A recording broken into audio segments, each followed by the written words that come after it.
Doutor Jorge, seja Fala, meu mais uma amigo. vez muito bem-vindo. É um Eu prazer que... imenso estar aqui com você, meu amigo. Cara, o prazer é todo meu, como sempre, e agradeço novamente até mesmo o convite para a gente estar conversando desse assunto aí, que eu gosto bastante e de grande relevância, né? Obrigado, meu amigo. Em nome da Liga Acadêmica de Endocrinologia, seja mais uma vez bem-vindo. Muito obrigado pela sua participação e disponibilidade aqui com a gente. Sou um grande fã do seu trabalho, um grande fã seu. Costumo dizer que conheço pouquíssimos que sabem explicar e sabem fisiologia e abordam de uma forma tão completa como você. Imagina, cara, imagina, é um prazer estar ensinando. Porque não sei se você sabe, mas eu fui professor de biologia, dei aula de biologia, né, para fazer Legal. um troquinho na faculdade, fazia faculdade. Então, na parte da noite, dava aula de biologia e também aqui na minha cidade, com algumas matérias mais complementares, principalmente essa matéria de fisiologia. Legal, doutor. Legal. Então, doutor, a dinâmica é toda sua. Fale da forma como você sabe explicar para a gente. Aí, na metade, mais ou menos, para o finalzinho da live, o que você acha da gente responder as perguntas do pessoal que a gente colocou uma caixinha de dúvidas aqui? Imagina, vamos tocando. Não preparei nada não, a gente vai conversando, vai trocando ideia a respeito desse assunto, até porque, pelo que eu observo, você gosta também bastante, vejo suas Gosto, né? publicações lá, sempre acompanhando, mas Obrigado. vambora, né? Esse assunto que ele é muito importante, né? Que como eu comentei até mesmo naquela aula que nós demos ali no simpósio, esse é um assunto muito importante, porque ele é pouco falado. Na verdade, ele é pouco falado. Eu acredito, assim como eu, você teve poucos ensinamentos, né, na faculdade, principalmente Uhum. dentro da matéria de endocrinologia, mas ele tem que ser abordado, porque é uma realidade, cara. A gente que vive dentro do ambiente de academia, a gente está sujeito a esse tipo de ou utilização ou até mesmo contato com quem utiliza. E Uhum. principalmente nós, como profissionais da saúde, que o nosso principal objetivo é o tratamento, é a prevenção, é a cura de doenças e até mesmo o acompanhamento, o bem-estar, visando o bem-estar desse paciente, isso, né, devido a todo um tradicionalismo, isso não acontece.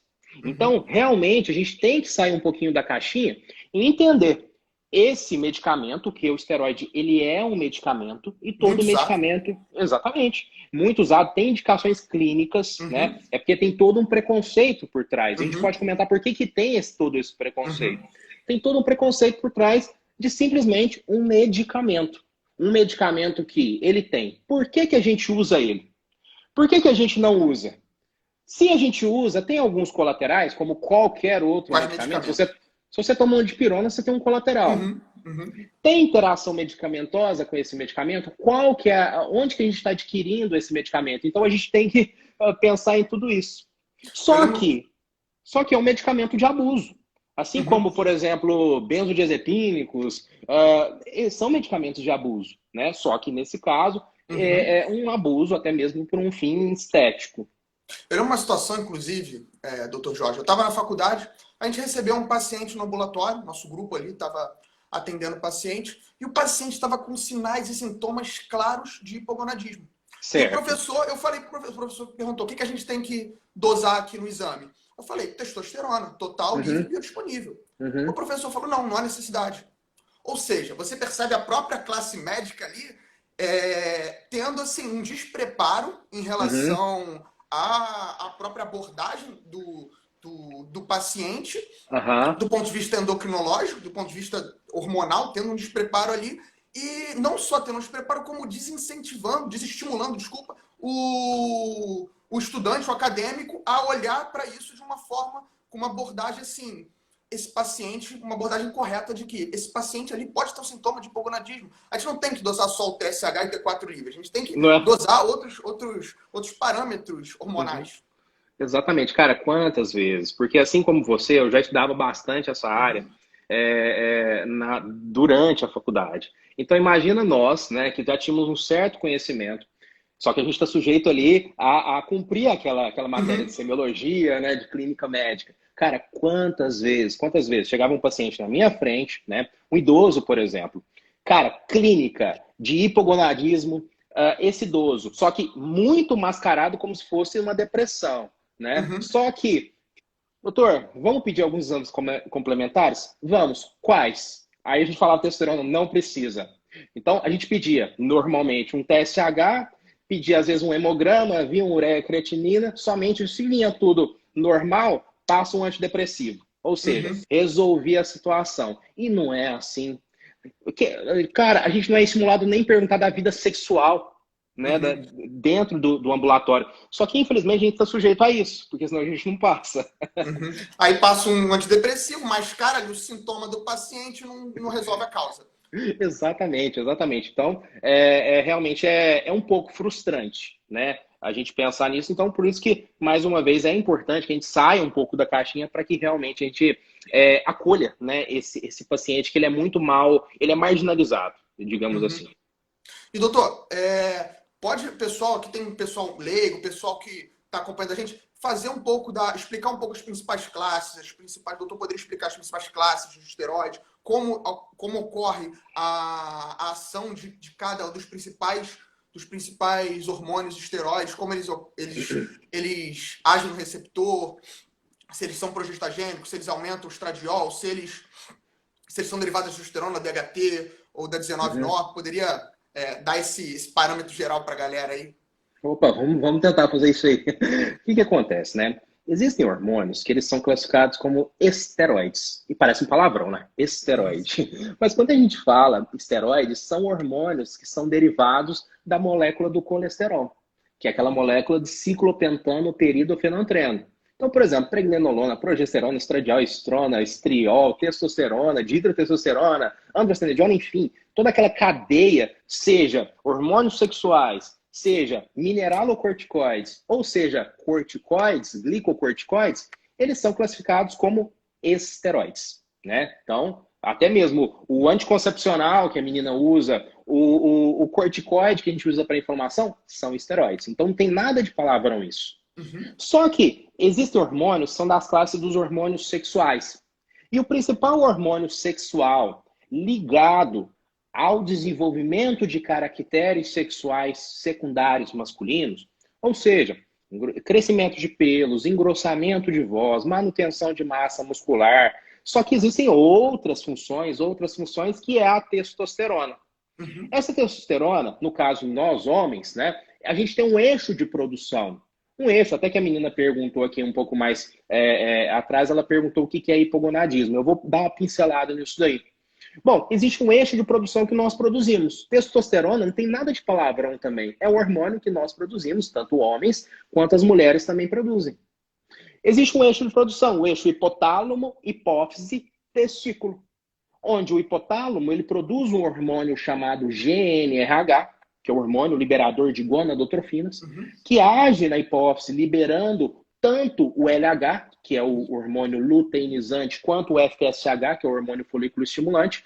No caso, o LH, ele age na célula de Leydig do testículo, produzindo a testosterona, que no caso nós homens, vai ter uma manutenção sobre a massa muscular, vai dar aquela vigorosidade para a gente, Uhum. a manutenção do humor, atua sobre a saúde sexual, atua sobre a saúde óssea, saúde sanguínea, enfim, tem toda uma gama de colaterais. No caso, existem condições onde a gente tem um decréscimo de produção de testosterona, que a gente chama de hipogonadismo. Só Uhum. que o nome já diz tudo. Hipogonadismo. Gônada, no caso o testículo, hipo, baixa função. O nome já diz tudo.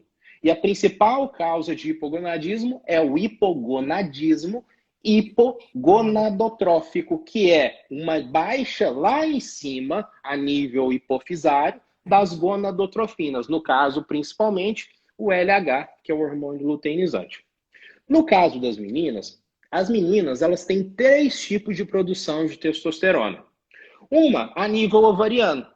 No caso, tem todo aquele ciclo menstrual, que é todo um esquema complexo, né? Mas só a título assim de simplificação, o LH, ele age, existem duas células importantes ali a nível ovariano, que é a célula da teca e a célula da granulosa. O LH, ele age na célula da teca, convertendo o colesterol em androgênios, principalmente a androstenediona e a estrona, que posteriormente na granulosa, pela ação do FSH, sofre um processo de aromatização, se convertendo tanto em estradiol quanto em estrona, respectivamente. A mulher também, ela tem uma produção adrenal, como assim? Como nós temos também, só que a nossa não é tão Enfim. relevante, né? A mulher tem uma produção adrenal. A adrenal ou suprarrenal, ela é dividida em duas porções, tanto um córtex quanto uma medula. Lá no córtex, né, existem zonas especializadas na produção de andrógenos, principalmente o DEA, que é a dihidroepiandrosterona, que se converte em androstenediona e posteriormente em testosterona. E a mulher também tem uma conversão periférica, de progesterona até chegar em testosterona. Pois bem, a testosterona, ela tem valor, como eu já falei, tanto desenvolvimento dos caracteres sexuais secundários masculinos, só que ela tem também um valor anabólico, um valor que está relacionado ao ganho de massa muscular. E, Gil, eu te pergunto, massa muscular é importante? É. Lógico, é importante. Não é só estética, não é só falar, olha, tem um cara fortão. Não. É Massa manutenção muscular, do esqueleto, é manutenção das tudo. atividades diárias. Exatamente. Eu costumo dizer, cara, se um gênio chegasse para mim e falasse, Jorge, me fala duas coisas que você deseja para envelhecer. Eu pediria duas coisas. Eu pediria uma cabeça boa, lucidez e Uhum, massa muscular. Cara, massa muscular me dá autonomia de pegar uhum, alguma coisa aqui em cima, ir ao banheiro, ter força para andar. Então, tudo isso uhum, está relacionado à massa muscular.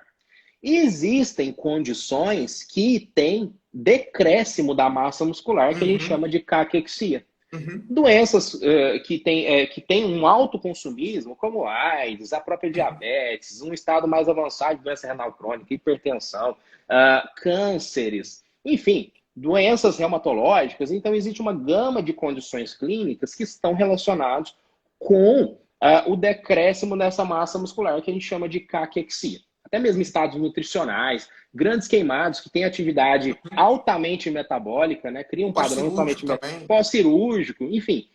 Então, já que a testosterona ela é o hormônio, um dos mais relacionados com o anabolismo, claro, existem outros, como por exemplo a insulina, o GH, o IGF-1, mas a testosterona, que além de ter esse desenvolvimento de caracteres sexuais secundários masculinos, como também ela atua sobre o anabolismo, o crescimento muscular, daí ela é utilizada nesse tipo de tratamento. Uhum. Só que a testosterona, ela tem tanto um nível anabólico quanto um nível androgênico. E para certos pacientes, eles não são tão interessantes esses níveis androgênicos, relacionados com o desenvolvimento de caracteres sexuais secundários masculinos. A virilização.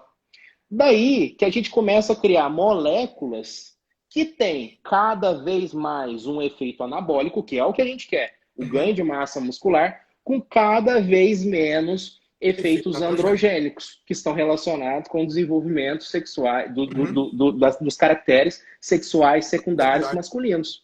Daí, as classes de esteroides. Aí eu te pergunto, tem algum palavrão nisso? Não, Não, é exatamente. simplesmente aí que foi criado os esteroides, né? E desde aí, os primórdios da humanidade, totalmente clichê essa frase, Uhum. o ser humano ele vem em busca de substâncias ergogênicas, né? Lá vamos pensar aí na antiguidade, na Grécia Antiga, até mesmo para as competições. Se a gente traz um pouco mais de forma moderna nos anos 70, 60, nas Olimpíadas, já tinha todo uma utilização de substâncias Uhum. que até então não era classificada como doping, né? Até mesmo que teve aquele escândalo, né, com o Ben Johnson, Uhum. com a Que ele utilização venceu a desse, Olimpíada, né? que E ele perdeu a venceu a medalha. Olimpíada, exatamente por causa que ele estava em uso de Tanozolol. stanozolol, né, que era que é um esteroide anabólico Uhum. derivado da dihidrotestosterona, e isso, obviamente, tem um estímulo na massa muscular, mas também tem um estímulo sobre a performance esportiva. Uhum. Lá em 74, se não me engano, o COI proibiu tanto a testosterona quanto os derivados de testosterona, considerando eles como doping, né? Então, por isso que foi banido. Até que então, lá em 1990, olha que interessante, por que existe tanto preconceito em relação ao esteroide? Em 1990, cara, o governo dos Estados Unidos, ele já reconheceu essas substâncias de uso controlado. Até então, você poderia chegar na farmácia e Não falar, e era. comprar igual, Aham. exatamente, comprar igual uma dipirona com um Sem receita. paracetamol, né, sem receita nenhuma. E em 94, associado a isso, olha que situação, foi considerado criminalização você portar isso. Então, se você estava portando sua testosterona sem receita médica, você já era considerado Uhum. criminoso. Associado a isso, devido àqueles escândalos, né, das Olimpíadas, as empresas já ficavam desmotivadas à produção Uhum. desse tipo de E aí, hormônio. Cara, financeiramente não era rentável não também. é, cara. Imagina uma empresa com nome manchado, né, numa grande Uhum. Olimpíada que tinha toda uma visibilidade em cima Ah, de tudo isso. O FDA já começou a rever todos os seus posicionamentos, né, em relação às indicações, né, que eram feitas em relação aos esteroides, e, obviamente, as entidades médicas, isso mata, uhum. isso faz mal, isso faz mal. E isso é considerado uma trapaça. E isso vai se trazendo até os dias atuais. Só que Uhum. qual que é o grande problema de uma criminalização, cara? É o mercado paralelo. Ah, Cara, falou que é proibido, parece que é mais gostoso. Entendeu? Então, tem tudo isso, cara. Então, daí o grande preconceito relacionado ao uso de esteroides. Eu costumo dizer, cara, olha só, muita maturidade para o que eu estou falando. Tanto o esteroide anabólico androgênico, vamos pensar uma testosterona. Ele é farinha do mesmo saco que o anticoncepcional. uhum. É farinha do mesmo saco. Olha só, são esteroides? São São esteroides. São moléculas dados que do são colesterol. derivadas da molécula do colesterol. Tanto é o anticoncepcional, seja tanto o estradiol quanto o progesterona Uhum. Ambos sintéticos, ambos são derivados do substâncias colesterol. derivadas do colesterol. Segunda característica importante, os dois têm inibição do eixo.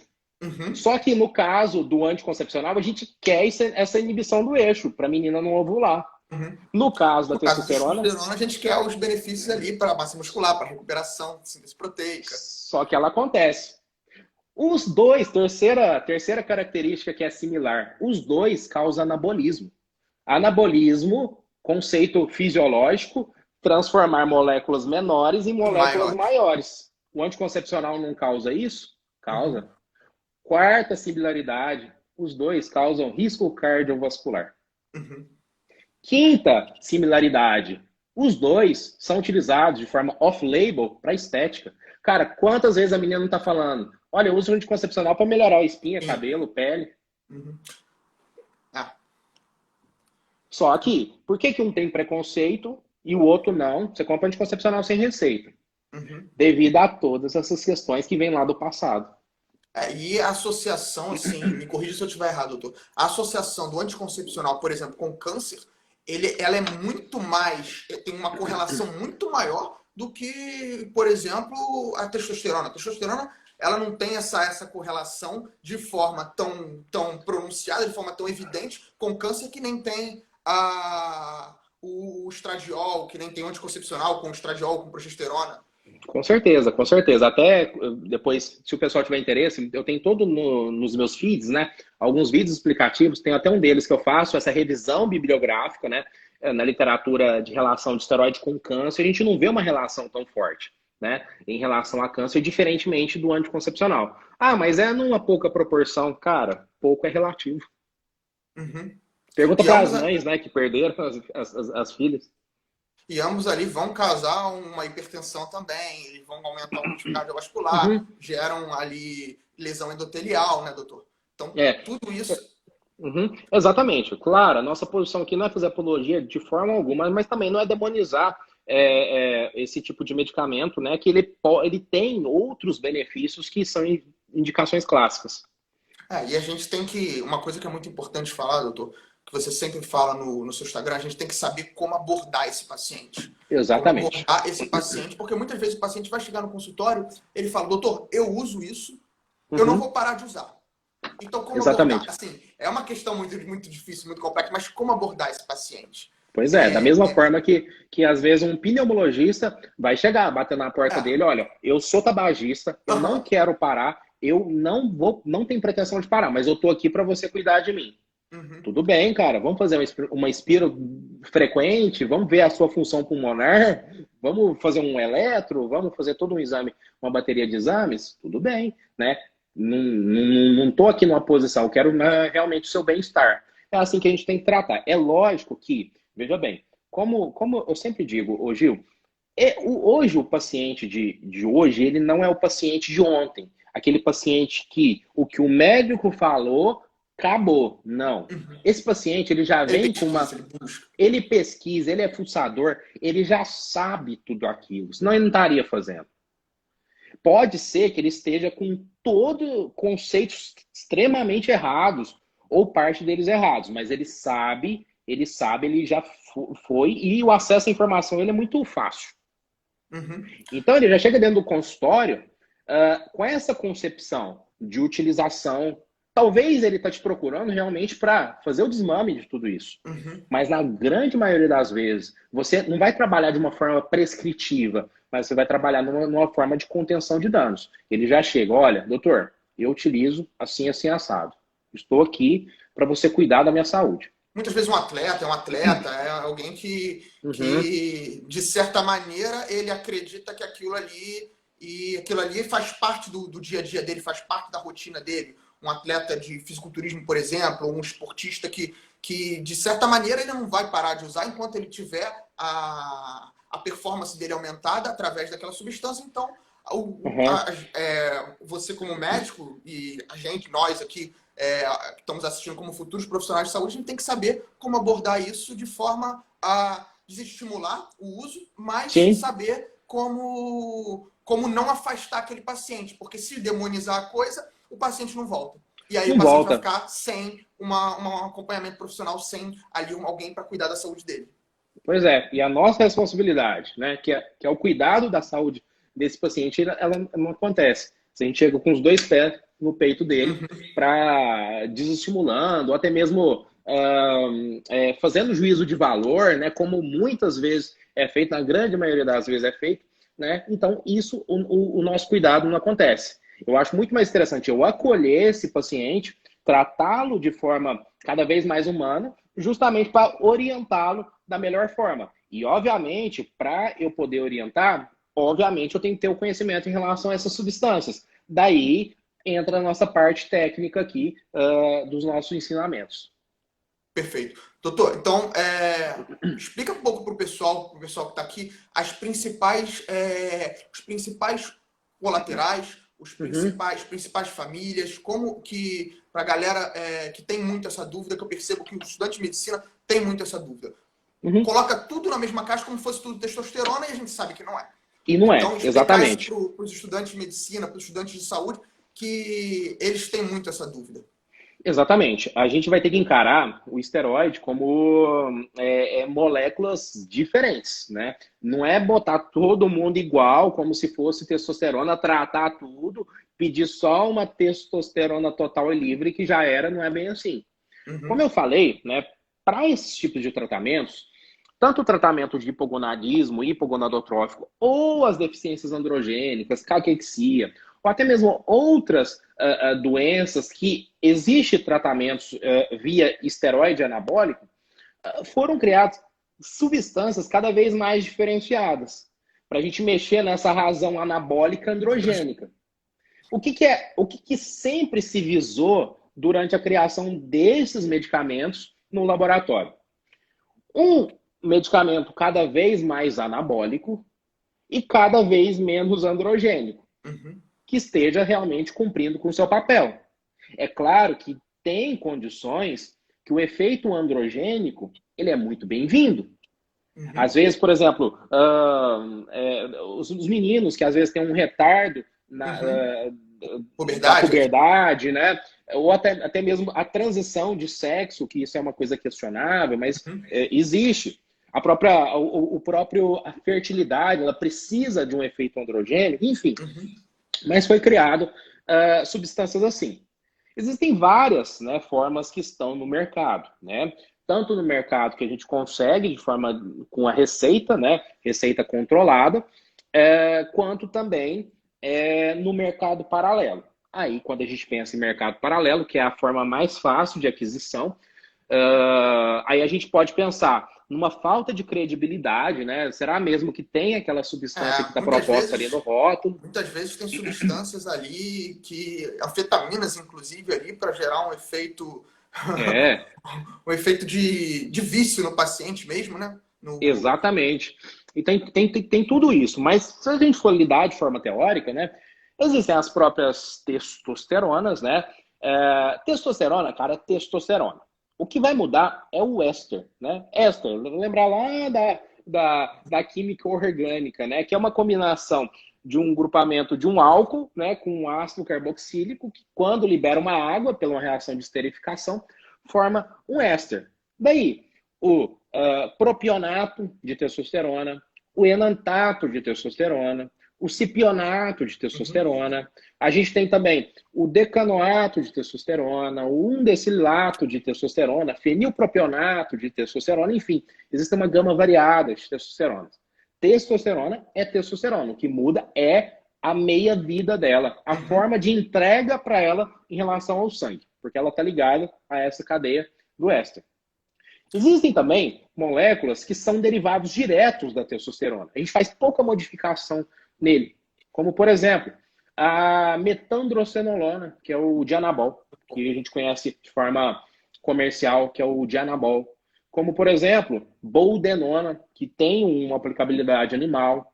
A gente tem também derivados de DHT, que a testosterona ela sofre duas vias de conversão, ou ela sofre um processo de aromatização, se convertendo em estradiol, ou ela sofre uma redução pela enzima 5-alfa-redutase, se convertendo em DHT. Então, são moléculas que são derivadas dessa molécula de dihidrotestosterona, como, por exemplo, estanozolol, a oximetolona. A gente pode pensar aí também no Masteron, que é a drostanolona, a oxandrolona, a mesterolona, que é o Proviron. E existem também moléculas que são 19-nor-progestágenos, que a gente pega a molécula de testosterona, tira o carbono 19, que é a 19-nor-testosterona, que é a nandrolona, que, por sinal, tem um efeito progestagênico. Ela age em receptor de progesterona. Que é, no caso, tanto a nandrolona, que a gente encontra na forma de fenilpropionato de nandrolona, como o decanoato de nandrolona, a própria trembolona, né, que a gente encontra na forma de acetato, ou enantato e trembohexa, e a própria gestrinona, né, que é um anticoncepcional que tem um efeito androgênico. Então foi criado essa gama variadas, né, de esteroides, que cada classe tem um comportamento e cada um individualmente tem um comportamento diferente dentro da sua própria classe. Só ali acrescentar um grupamento metil ali, por exemplo, no carbono 17, você já muda todo oral. Você permite uma recirculação hepática ali. Cara, olha para você ver, por exemplo, se você pega a testosterona e você coloca uma dupla ligação, ou seja, entre o carbono 1 e 2, você já transformou na boldenona. Então, assim, são poucas modificações que você faz que já torna a droga totalmente diferente. Então, é aí que a gente tem que instruir os médicos, ou, no caso, os futuros médicos também. Que a gente não pode colocar tudo num caldeirão ali e encarar como tudo testosterona. Por que não? As classes se comportam diferentes, têm características similares, mas, principalmente, cada droga ela tem um comportamento individual. Porque, tanto em nível anabólico, tanto em nível androgênico, tanto em nível estrogênico, tanto em nível progestagênico. Se a gente pensa em características hormonais. Claro que existem características metabólicas também de cada uma, mas a título assim, só o grosso mesmo, existem essas características, essas diferenciações. Porque, por exemplo, ali a gente está falando aqui para futuros profissionais da área da saúde, eles vão ver ali, por exemplo, uma testosterona total normal, ver uma testosterona livre aumentada e não vai entender por que aquilo está acontecendo. Aí Exatamente. O paciente vai perguntar, o que você está usando? O paciente vai relatar, por exemplo, está tomando um comprimidinho que o amigo ali indicou, que é o oxandrolona, aumentando a testosterona livre, e o médico não vai saber, se ele coloca tudo como testosterona, ele não vai saber diferenciar, não vai saber como tratar esse paciente, né? Exatamente. Então, assim, cara, isso aí dá nossa, pano para manga para a gente conversar, porque existem várias coisas assim que a gente que vão mascarar um exame de quem está utilizando, e a gente tem coisas também que estão contra a gente, que é o mercado paralelo. Porque a gente Uhum, também está falando de forma totalmente teórica, cara. Totalmente uhum, teórica. Mas e se esse indivíduo ele pegou uma oxandrolona lá do X Pharma, lá que vem do uhum. Paraguai, mas será que eu posso jurar de pé junto que é oxandrolona? Entendeu? Então, tem tudo isso relacionado, né? Que a gente vai ter que levar em consideração. E outra coisa que é importante, o pessoal tem muito essa confusão, é achar que a resposta é dose dependente. A gente sabe Nunca. que o fator limitante é o receptor, não Opa, é o hormônio. O fator com limitante é o certeza. receptor androgênico. A gente Com tem ali certeza. a curva de Michaels e Mentes mostrando ali que você aumenta ali a quantidade de hormônio, você em determinado momento você não aumenta a resposta porque os receptores já Exatamente. estão saturados. Isso o pessoal tem Saturados. muito essa confusão. Percebo que É, mesmo tem. estudante de medicina, mesmo o pessoal da saúde, não entende que acha que sempre a resposta é dose dependente. Não, e nunca é, cara. Quem dera fosse. Porque Uhum, aí não teria limite, né? Na verdade. E o cara que mais doa isso se chama Stuart Phillips, né? Que, cara, processo proteico, enzimático e anabólico, Stuart Phillips, cara. Então é um cara que estudou isso, né?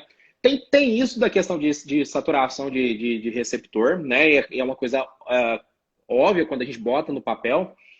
E uma outra coisa, cara, que as pessoas não levam em consideração, a testosterona. Vamos lá. Testosterona, quando a gente olha no exame, existe tanto testosterona total quanto a testosterona livre. Né? uhum, Testosterona total, uma somatória de 3 tipos de testosterona, uhum. que é a testosterona que está ligada a SHBG, que é uma globulina produzida lá no fígado que vai carregar a testosterona. A testosterona não sabe nadar no sangue. Ela, como ela tem uma característica lipídica, né, então ela é hidrofóbica, então ela Precisa precisa de de uma proteína proteína para. plasmática. Exatamente. Só que o problema é quando ela está ligada a SHBG, ela está inativa. Ela não Uhum, consegue fazer a uhum. ação dela no No receptor. receptor. Existe também ela ligada à albumina, que é uma Albumina. proteína também hepática. E existe ela livre, que ela está circulante ali no sangue, que ela tem possibilidade de Uhum, exercer no receptor. Só que aí, o indivíduo ele esquece da testosterona que já está no receptor fazendo a ação dela. Daí, o sujeito, ele chega para você com um puta de um resultado, né, um resultado estético, sem clínica alguma, inclusive clínica de melhora de testosterona, mas quando você vai ver, a testosterona dele abaixou. Aí ele fala, eu preciso repor. Não precisa repor. uhum, Essa testosterona, ele clinicamente, ele tá bem. A gente repõe testosterona no indivíduo que ele tem um déficit de testosterona confirmado em 2 dosagens no exame. exame. A gente vai ter que descartar várias coisas que estão influenciando nesses resultados, até mesmo Uhum, resultado da SHBG, só que com uma clínica de déficit. E uhum. que principalmente você tentou a utilização de medicamentos que vão induzir a produção Uhum. dessa testosterona. Produção. Então é muito mais complexo. Não é assim, testosterona baixa, ruim, testosterona alta, bom, e quanto mais, melhor. Não. Uhum. Quem dera. Doutor, vamos aqui para as perguntas, que tem Vamos lá. algumas perguntas do pessoal. Antes eu queria fazer uma pergunta que eu estava lendo outro dia, fazer uma pergunta minha, ter esse privilégio aqui. Ó, vamos lá, se eu Eu tava souber. lendo a gente sabe que um artigo sobre o efeito dos hormônios esteroides na tireoide. E a gente sabe que, na teoria, o uso de esteroides, ele vai ali diminuir a TBG, vai aumentar a fração livre. Então, o paciente vai ter ali, num primeiro momento, um aumento do T4 livre, do T3 e do T4 livre, que vai Isso. fazer o feedback negativo, vai Uhum. diminuir a produção de TSH, e ali o paciente vai cursar com um primeiro momento, então tem um hipertiroidismo, e depois, no Isso. segundo momento, ele cursa com um Um hipotiroidismo. hipo. Uhum. Um TSH baixo, um T3 e um T4 livres no segundo momento baixo, pela queda da TBG, né? Isso. E aí, o que eu ia te perguntar é o seguinte, doutor. Então, o paciente tem um hipertiroidismo seguido de um hipotiroidismo com Isso. TSH baixo. Uhum. Na prática clínica, o que você percebe na sua prática clínica, doutor? O paciente, ele apresenta mais esse quadro ou ele apresenta mais o quadro similar a um hipotireoidismo subclínico, de um TSH elevado com T4 livre normal? O que na prática clínica... Ah, tá. Uhum. Entendeu? Isso entendi. Vai depender muito do tempo de utilização dele, né? Agudamente, pode, assim, o mais provável é que você pegue como se fosse um hiper. Um sujeito mais agitado, nossa, me melhorou minha vigorosidade, a queima de gordura fica mais facilitada. Até que esse indivíduo ele vai estendendo, você vai ver que ele cria uma clínica aí de como se fosse um hipotiroidismo mesmo. Entendi. Então Então depende seria mais do... do tempo. Assim, O uso crônico vai tender mais a um hipotireoidismo subclínico, né? Um TSH aumentado com T4 livre normais. A tendência, né? A tendência, porque na prática pode ser que você nem veja isso. É claro que a gente está falando totalmente teórico, né? Totalmente teórico, como também na prática você pode ver, você pode pegar um sujeito que você nem vê uma inibição de eixo. Mas ali, inclusive, não haver uma questão na tireoide também. Você pode ver também um indivíduo que não está com TSH suprimido, está com T4 livre, um TSH aumentado, um T4 livre baixo, mas não apresenta ali sinais clínicos, sinais de hipotireoidismo. Apresenta sinais de um eutireoidismo, né? Isso, exatamente. Então, assim, a gente tem que pensar isso de forma teórica, mas não ficar muito preso nisso, porque na prática é outra, velho. A prática é outra. Tem indivíduos que às vezes você pensa, sério, você está usando tudo isso, X, Y, Z, P, T, Y, isso não está alterando? Então, assim... Então, sei lá. Então, cada caso é um caso. Cada caso. Vamos aqui para as perguntas. Vamos lá.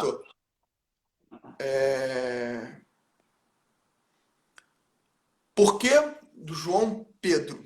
João Pedro, aluno da Unigran Rio, meu amigo, perguntou aqui. Por que o uso de GH aplicado a fins estéticos pode gerar problemas na tireoide? Tá. O que acontece, né? A gente tem um eixo também de produção de GH, que é a somatropina. Existem duas formas da gente produzir o GH. Duas. Primeira forma, do eixo hipotálamo, hipófise, fígado. Lá no hipotálamo é produzido um hormônio chamado GHRH, que é o Growth Hormone Release Hormone, que age na hipófise liberando o GH, que posteriormente o GH ele vai ser passado pelo fígado, se convertendo em GF1, que é o fator de crescimento semelhante à insulina do tipo 1, ou somatomedina C. Só que existe uma outra forma de produzir o GH, que é através do estômago. Quando o seu estômago está vazio, através das células epsilon do estômago, é produzido um hormônio chamado grelina. Por isso que grelina é escrito jagarina, né, com H, que age também no hipotálamo, dando a sensação de fome, mas também ela age na hipófise, liberando o GH. Só que no seu corpo, qual que é a palavrinha mágica da fisiologia? Equilíbrio. Se uma coisa está alta, alguma coisa vai... seu próprio corpo vai criar condições para ela baixar, e se uma coisa está baixa, seu próprio corpo tende a criar estratégias para aumentar ela. Eu falei de um feedback positivo de produção de GH. Só que também existem substâncias que vão induzir a inibição da produção do GH. Como, por exemplo, uma substância chamada somatostatina, que ela é produzida em vários tecidos, mas principalmente na célula delta do pâncreas, que tem uma grande aplicabilidade. Só que uma delas, pensando no nosso contexto, é a inibição da produção do GH lá a nível hipofisário. Só que a somatostatina, ela tem outras funções, como, por exemplo, inibição do TSH, que é o hormônio que é produzido na hipófise, age na tireoide, produzindo o T3 e T4, principalmente o T4, né, que é convertido perifericamente no T3. Então, quando você está utilizando o GH, né, de forma crônica, dose alta, você começa a subir sua produção de somatostatina. Subiu somatostatina, como eu já te contei, a somatostatina inibe TSH. É por isso que você cria uma clínica de hipotireoidismo. É por isso que os gurus vão falar que usou GH tem que usar T3, T4. Então, tem ali a relação com a somatostatina produzida pelas células Y do pâncreas. Não, a somatostatina é produzida na célula delta do Isso, pâncreas. desculpa. Epsilon do estômago. Isso, é. Perfeito. Vamos aqui para a próxima, doutor.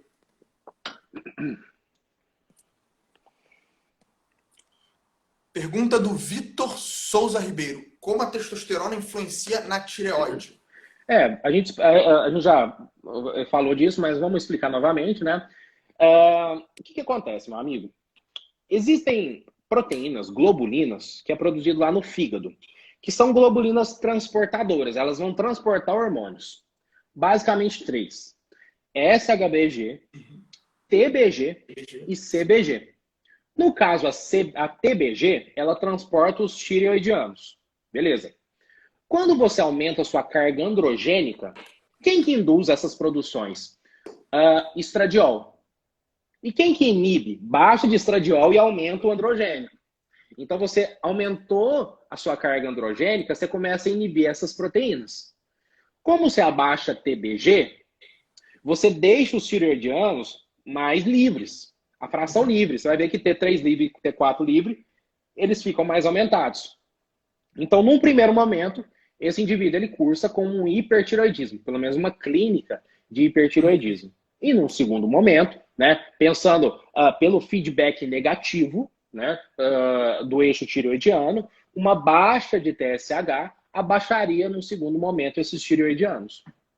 Foi justamente aquilo que a gente resumiu aqui na. Só que, claro, que tem drogas que agem de forma mais intensas, né? Por exemplo, os 17 alfa-alquelados, né? Que tem recirculação hepática. E também os hormônios esteroidais eles também vão influenciar ali na CBG, né, doutor? Então, ali aumentando ali a fração de cortisol livre. Exatamente. Isso, beleza. Vai influenciar na tireoide, vai influenciar... Isso, influencia... É uma orquestra, cara. Né? É uma orquestra. Vamos aqui para a próxima aqui. Deixa eu ver aqui. O corpo se adapta a certas doses, precisando de cada vez mais doses suprafisiológicas? O corpo se adapta, cara? Não diria que o corpo se adapta, é porque você sempre quer mais, né? É a cabeça que não se adapta, né? A cabeça que não se adapta. Vou usar só 1 ml de dura. Aí chega num platô. Não, o que acontece? O indivíduo ele usa sempre isso como fator limitante. O treino tá ruim, dieta ruim, sono ruim, quer aumentar sua dose, né? Não, cara. Tipo assim, se for usar, se tiver indicação, low doses, né? E muda treino, muda dieta, pancada no treino, que você vai ver que tem outros fatores limitantes lá para trás. Vai aumentar a dose, vai só aumentar a colateral a partir de... A curva em U, né? Quanto mais... a curva em U. Baixa ruim, alta ruim. Vamos aqui para a próxima, para responder mais perguntas do pessoal aqui. Medicina do interior. Como seria o tratamento de um hipogonadismo hipogonadotrófico causado por esteroides anabolizantes? Beleza. Tá, medicina do interior. Medicineiro do interior. Medicineiro, isso. Beleza. Bom, existem várias formas da gente tratar esse paciente, né? Primeira coisa, né? Seria a utilização de CERM, principalmente o clomifeno. O clomifeno, né, que você encontra como Clomid ou Indux, ele é um antagonista de receptor estrogênico hipotalâmico. Então, ele libera os pulsos de GNRH, liberando as gonadotrofinas, que principalmente o LH vai agir na célula de Leydig, produzindo a testosterona. Então, isso é uma forma. O tamoxifeno faz isso numa menor proporção, mas principalmente o clomifeno. Então, essas são as substâncias. Segunda forma, as próprias gonadotrofinas. Então, a gente pensa naquele eixo. Eu falei agora da utilização de um SERM que age, né, no receptor de estrogênio. A gente pensa nas gonadotrofinas, a gente utilizar análogos de LH, como, por exemplo, o HCG, que a gente encontra É claro que seria deselegante a gente pedir para o paciente comprar de uso veterinário, ser o Chorulon ou o Vetcor. Só que Uhum, HCG é HCG, é de urina de grávida. Então, molecularmente igual. Que ele age como se fosse o LH na célula de Leydig produzindo a testosterona, então resolveria esse estado de hipogonadismo. Ou você utiliza na forma de Menopur, que é uma combinação de LH e FSH recombinantes. Então, principalmente o LH agiria nessa célula de Leydig produzindo a testosterona. Ou você usa uma terceira forma, que é o Ovidrel, que é o HCG recombinante. Por isso que ele é mais caro, porque é feito em laboratório. Ou, né, numa menor proporção, isso também é muito questionável, a utilização de precursores hormonais, como o próprio DEA, né, que é a dihidroepiandrosterona, que converte em androstenedione posteriormente em testosterona, ou através de fitoterápicos, né, que também é muito questionado, tríbulos terrestres, um que aumenta mesmo, que isso eu provo em revisão sistemática, que é a mucuna prurens, uhum, ou, né, em último caso, a utilização da testosterona, propriamente dita. uhum. Então são diversas formas ali de É, abordar esse hipogonadismo. E aí vai depender dos exames, da clínica do paciente, como sempre, né, doutor? não, mas por exemplo, às vezes esse cara tá com hipogonadismo, é claro que o rapaz que perguntou aqui, ele já deu, né, a entender que é causado por esteroide, mas às vezes esse Uhum, indivíduo ele tá com hipogonadismo porque ele tá obeso. Cara, você não uhum, tem que repor nada, manda emagrecer, uhum. né? Ele Ou, vai por melhorar exemplo, se der insulina, tentar ajustar a tireoide, aí não vai ser o eixo é, hipotálamo, hipófise e gônada, né? Vai ser às ali vezes, vamos consertar a tireoide, a insulina, né? por exemplo, é tão complexo isso, porque às vezes ele tá com hipogonadismo porque ele tá aromatizando mais. E entre estradiol e testosterona, o estradiol ele tem um efeito mais inibitório que a testosterona. Às vezes ele tá utilizando um 19-nor, que tem um down sobre dopamina, aumentou a prolactina, inibe o próprio eixo. Ou seja, Uhum, é secundário ao uso de esteroide, mas é uma forma não clássica. Existem formas também bem mais complexas da utilização de agonista de GNRH. Você usa impulsos de GNRH, mas é muito mais complexo. Mas, via de regra, ou utilização de CERM, ou fitoterápicos, mas muito questionado, ligam colocam um asterisco nisso. uhum, Precursores hormonais, como o DEA, isso é muito bom em mulher. Homem, nem tanto. uhum. Análogos de gonadotrofinas ou a própria testosterona. Grava isso. Perfeito. Vamos aqui para a próxima pergunta aqui do pessoal. Lô Filgueiras. Quanto tempo após a parada do anticoncepcional a SHBG demora para voltar ao normal? Wolfgang estudou lá em Ouro Preto comigo. Quanto tempo, cara? Isso é muito questionável, porque exige um rebote, né? Um rebote. Por isso que a menina, quando tira o anticoncepcional, ela tem um rebote androgênico, devido a essa Uhum, queda do SHBG. Só que também é muito difícil a gente falar, por quê? E se essa menina, ela tá em uso de anticoncepcional, para intencionalmente subir a SHBG porque ela tem um SOP associado, que devido à hiperinsulinemia e o hiperandrogenismo, ela tem um SHBG baixa. uhum, Ela, entendeu? Ela já tem uma SHBG baixa de base. uhum. Então, por isso que é difícil eu falar em tempo. Mas o que eu posso adiantar? Que tem um rebote androgênico quando desmama o anticoncepcional, por isso que a menina tem espinhas, até fala, nossa, melhorei minha libido. Perfeito. Vamos aqui para a próxima para a gente responder mais algumas aqui. Essa daqui. Da Paz Luz, Luz Rita. Paz Luz Rita.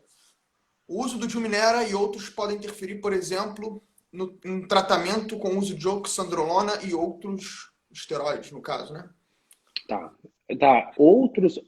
E outros, no caso anticoncepcionais, Uso eu de acredito, Mirena e outros, eu ou acredito que sim, né? outros podem, ou Aham. outros, é, Eu outros acredito que tipos seja de, Uhum. Podem anticoncepcionais. interferir no tratamento de dioxazolona e outros, que ali no caso são outros esteroides, né? Pode interferir, cara, mas assim, na prática eu não vejo isso. Eu só acho muita imprudência estar utilizando anticoncepcional, principalmente combinado, associando a oxandrolona. Risco cardiovascular vai lá em cima. Talvez, na prática, que a menina quer ver, o resultado está vindo. Mas, risco, né, pensando na questão da saúde, eu acho uma imprudência. Agora, pensando numa escala menor, como por exemplo o Dilmirena, que é progesterona, né, que é um progestágeno ali de liberação local, teria menos influência ainda. Só que também, né, tem uma certa imprudência pensando que você vai utilizar dois esteroides, né, que têm efeitos, às vezes, no aumento do risco cardiovascular, principalmente estradiol, quando a gente coloca um etinil estradiol, por exemplo, e associando a oxandrolona, né, que pode piorar perfil lipídico, enfim. Uhum. Vai aumentar ali o hematócrito, então vai aumentar a estase sanguínea, vai aumentar a lesão endotelial também, o estrogênio ali Exatamente, vai aumentar a também. lesão endotelial, Uhum. e a piora do perfil lipídico é associada ali também a essas lesões endoteliais e também a reações de hipercoagulabilidade, ali pela Sim. associação Uhum. do, do anticoncepcional e do esteroide, né, doutor? Exatamente. Então, É a tríade virtual, né? Que você isso, sempre fala, você sempre uhum, explica isso muito bem isso, no isso, seu a tríade de Virchow, que estado sanguíneo, reações de hipercoagulabilidade idade e lesão lesão endotelial endotelial, que culmina no aumento do risco cardiovascular. de risco cardiovascular pelos efeitos tromboembólicos. Uhum. E principalmente quando a gente pensa em esteroide, a gente tem que pensar de forma muito precisa ali, de forma muito É, cautelosa no hematócrito do paciente, né? Passou de 54, já começa a ser uma situação sangria. complicada, né? Sangria, manda para sangria. Ah, Flebotomia terapêutica. perfeito. Vamos aqui para mais uma aqui.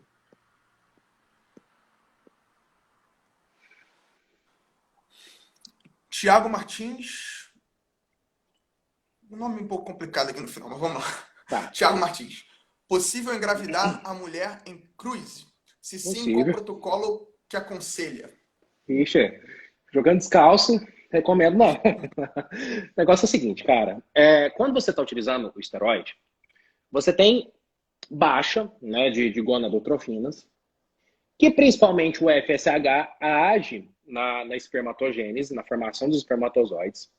Mas é importante você saber também que o FSH ele produz uma proteína chamada ABP, que ela pega a testosterona e coloca a testosterona para agir na espermatogênese.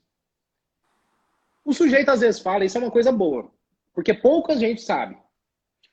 O sujeito acha que só porque ele está usando testosterona, e às vezes faz um estímulo com a agonista de gonadotrofinas, ele está imune e ele já resolveu a fertilidade dele. Não. O Uhum. mais importante é a testosterona intratesticular. Beleza? Só que o que a gente vê? Que diminui. Só que zera? Não. Você Uhum. fica diminuído a sua produção. Zerar? Não zera. O que vai depender disso? Tipo de droga, existem drogas que são mais supressivas que outras. Dose. Individualidade, dose, simultaneidade de drogas, tempo de exposição. Mas vamos colocar de forma teórica, os estudos eles falam que sujeitos que usam mais de 3 anos, eles tendem a ter. Os sujeitos usou mais de 3 anos. Vamos pegar esse amostral que usou mais de 3 anos. 90% a gente reverte a fertilidade. Só que outros 10% não. Não, verdade. É um número considerado. Uhum. Muito ou pouco, 10%, não sei. Isso é questionável. Fala que você vai falar para sua namorada 10% de mentira. Olha se isso é muito ou é pouco. Muito. Então, enfim. Só que você tem essa produção diminuída. Só que você precisa só de um espermatozoide Para para os fecundar. espermatozoides. Então, às vezes, mesmo o FSH ali estando quase zero, 0,1 FSH ali, há o risco há alguma fertilidade, né, doutor? Cara, Alguma há, né? eu tenho um caso, amigos meus, eu acompanhando, eu. O sujeito estava em competição, homem, estava em competição. Então, se não me engano, estava usando 4 drogas simultâneas, mais 2 orais, não sei.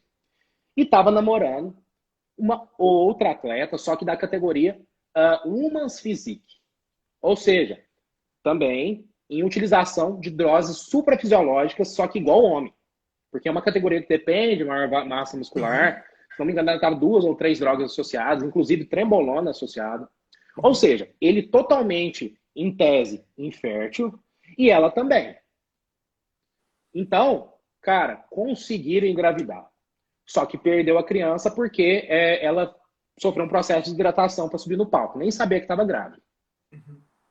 Então, Então, existe essa possibilidade, sim. falando de forma clara, pessoal, mesmo o eixo bloqueado do homem, o eixo bloqueado da mulher, há o risco ali do. Então, respondendo a pergunta do Thiago, É, Thiago, há risco sim.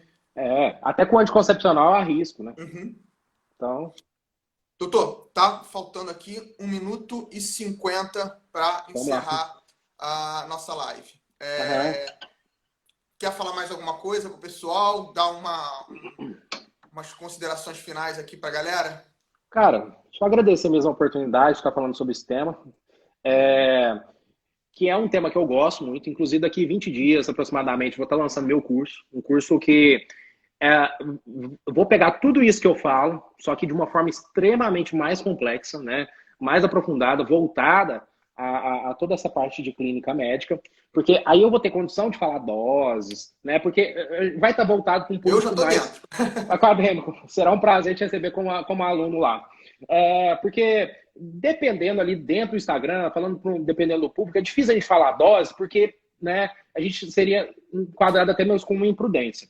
Mas vou estar lançando, né? E eu gosto mesmo desse assunto, eu acho que ele tem que ser abordado, porque é um assunto extremamente rico, pouco falado na faculdade, mas que faz parte da nossa realidade de clínica médica. Eu recebo todos os dias, mais que um paciente em utilização. Então, pensa, isso durante o ano. Isso faz um volume considerável que você precisa saber abordar, até mesmo pensando no tratamento e bem-estar desse paciente. Perfeito, doutor. Doutor Jorge, mais uma vez, muito obrigado por estar presente aqui com a gente. Em nome Eu da que Liga agradeço. Acadêmica de Endocrinologia, mais uma vez, obrigado pela disponibilidade, pela forma simples e direta e importante que você aborda esse assunto que é tão pouco discutido dentro da faculdade de medicina, dentro da faculdade de nutrição, de farmácia e educação física também, que E tem isso, tudo a ver também. uhum, Então, mais uma vez, muito obrigado, doutor Jorge. eu que agradeço. Espero estar contribuindo aí com o conhecimento de todos.